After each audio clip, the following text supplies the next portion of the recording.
ladies and gentlemen, we have arrived here at the Willamette Speedway, and this is night number 1 of the 2022 Ironhead Nationals. But welcome back to today's video. Excited that you guys get the chance to hang out with our team for the afternoon. When I think of the Willamette Speedway, the first thing that comes to mind is how smooth this place is. It is probably the smoothest dirt track in the state of Oregon. It rarely has uneven spots or whoops or big holes. And I don't want to jinx it tonight, but they usually have pretty good track prep. Very slick, a little bit down low, and then sometimes even develops a curb right on the fence. As I mentioned, this is the Ironhead Nationals, which is the biggest limited sprint race of the season. It's $1,250 to win tonight and $2,000 to win tomorrow. Now, I think we're expecting anywhere from 20 to 30 cars, which is going to be solid, exactly what we're looking for, and we're just hoping to put on a good show for you fans watching, all the fans in the grandstands, and all the action will be getting underway here in the next hour. We'll go out there, do mud pack, do hot laps, get right into qualifying, and that will set us up for a heat race and an A main event later, and then we'll have a whole nother separate show tomorrow.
Well, we were starting off our weekend on the right foot, just set a new track record here at Willamette and ripped off quick time. Went out in the last group and I was a little bit worried because the racetrack has been getting slicker since we've started turning laps at full speed. They had some transponder issues as well, so qualifying took a little longer than normal. It started getting windy. Like, all that plays a huge factor in a racetrack losing time. And so the difference between the first group and the third group could be massive, and there's just no chance to even get towards the top of the charts. Luckily though, that wasn't the case. My race car felt really solid. Right now it's kind of just around the bottom. I'm hoping it moves up. We have a 4-car invert upcoming in this heat race, so we probably need to pass a car or two, and then that will, if we can do that, that'll put us in the top 8 redraw, and we can start anywhere from 1st to 8th for tonight's feature. So that's the next goal. Gonna make our race car a little bit better. We have a quick gear change, probably tighten up a little bit just as the racetrack's gonna go away, and we should be dialed for these 8 laps.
tonight just keeps getting better and better. 4th to 1st there in that heat race and picked up a little heat race victory. Racetrack is not really going the direction I thought it would. At the beginning of the night, I told you guys it's usually slick, wide, and slows down.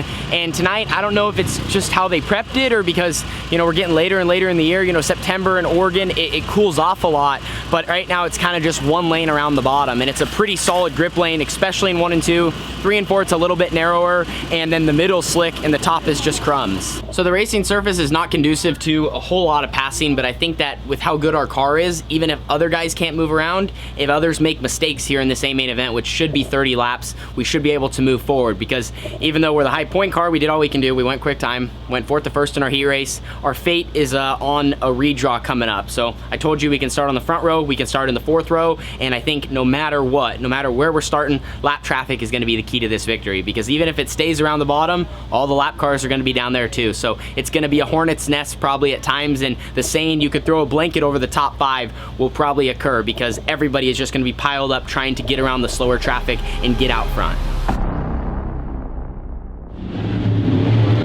Making sure my shoes are all tight, got the Velcro all on there. It's kind of not something I always do, but always got to make sure I feel comfortable down there with the pedals. Rolling off from 3rd here in this A main event, pulled the 3 out of 8, so we're in the better half, I guess you could say, of the roads. Feel really confident. Racetrack is, I think, getting a little bit better, but once we get out there, we're kind of just going to have to see.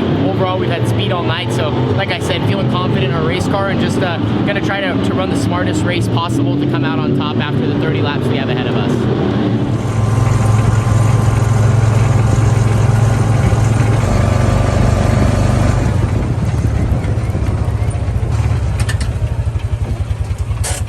Good luck, son.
kid, we're gonna call this one. You're gonna get the win. I gotta repair that front. So it's taking like 45 minutes to do it.